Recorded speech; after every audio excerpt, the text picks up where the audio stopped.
Manchester United are firmly behind Ole Gunnar Solskjaer despite reports the strength of their support was being tested after the club's humiliating defeat to Liverpool last month. Victory over Tottenham has tempered concerns temporarily at United, although Solskjaer must now ensure they continue to build some positive momentum in their next two matches against Atalanta and Manchester City, likely still utilising their newly implemented 5-3-2 formation.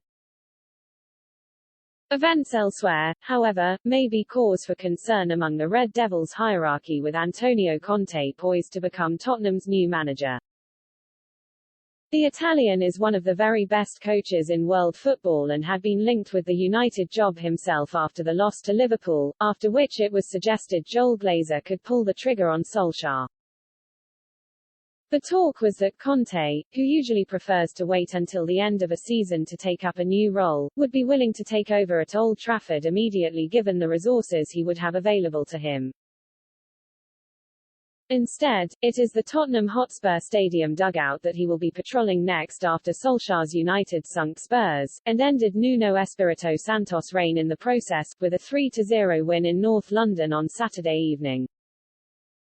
But Spurs' reaction, to go out and get the best manager available on the market, may worry those in the United boardroom. They remain behind Solskjaer, but the Red Devils have produced very few 90-minute performances this season befitting the quality of their squad, aside from their opening weekend destruction of a Leeds side whose open style favours United. Their 3-0 victory over Spurs was as much down to how dreadful the home side as it was how good United were, though the Norwegians' charges certainly improved thanks to their new system and Edinson Cavani's return to the team. Spurs though did not muster a single shot on target all game, and there may not even have been a single 6/10 performer on the pitch for Nuno's side despite the likes of Harry Kane, Son Heung-min and Christian Romero all playing.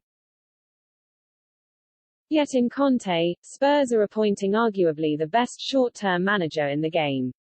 Back in 2011, the 52-year-old took over a Juventus team who had endured back-to-back seventh-placed finishes and then won 3 successive Serie A titles. He replaced Jose Mourinho at Chelsea after the Blues, then the defending champions, slumped to a 10th-placed finish.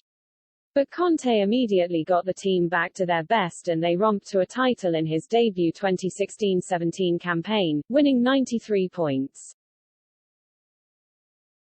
At Inter Milan, there was no immediate silverware with a Europa League final defeat the closest they came to a trophy. Yet the Nerazzurri lost just 4 league matches and missed out on the title to Juventus by a single point. In their 8 previous seasons they had failed to finish above second, but after they finished second with the league's best defense and its second-best attack, Inter won their first title in a decade in his second season, 2020-21.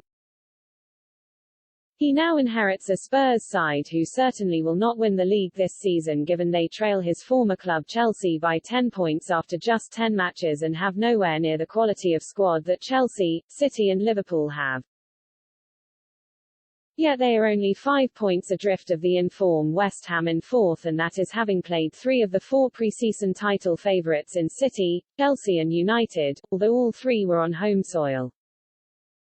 If Conte can repeat the quickfire turnaround he has enjoyed at other clubs, and certainly he will improve Spurs defensively and get them far more organised and rigid, it is United who will be most concerned of the other big clubs.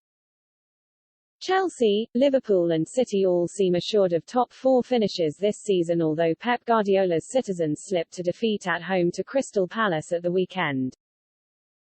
United are the most vulnerable of the 4 clubs expected to contend for the Premier League trophy this season, and if Spurs can find some momentum, it is the Red Devils' place in the top 4 that is most at risk. Even though United came into this season dreaming of winning a 21st title, the Glazers' main priority is widely believed to be qualifying for the Champions League due to the financial benefits of being in the competition. Yet the club's American owners will be desperately hoping that keeping Solskjaer, instead of axing him and moving for Conte, does not backfire on them. It will not be a good look if they miss out and Conte takes an inferior Spurs squad back to the Champions League at their expense.